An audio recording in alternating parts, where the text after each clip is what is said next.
তো তাপসদা ফোন করলেন একটু আগে তোমরা যখন ছিলেন।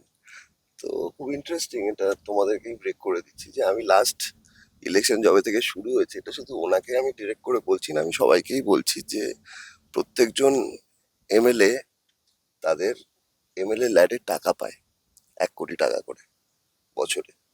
তাহলে এটা সরকারি টাকা। তো এই টাকাটা তারা কোথায় খরচা করছে এটা public should know.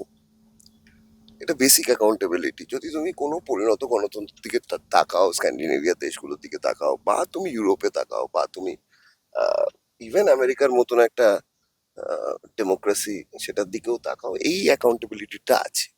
Fund raising এরও অ্যাকাউন্টেবিলিটি রয়েছে, আর গভর্নমেন্ট ফান্ড ডিসবার্সালেরও একটা অ্যাকাউন্টেবিলিটি রয়েছে, এবং সেখানকার মানুষ সেইটা দেখে ভোট দিতে চায়। তো আমরা তো এগোচ্ছি।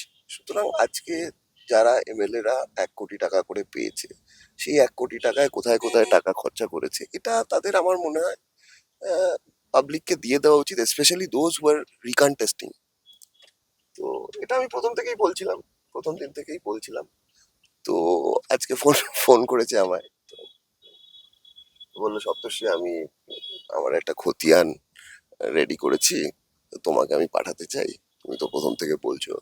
তা আমি বললাম যে অবশ্যই পাঠাবেন, কেন পাঠাবেন না। এখানেই থামাবো। তাহলে কি বন্ধুত্বপূর্ণ সম্পর্ক, মানে সেইভাবে লড়াই কি নয়?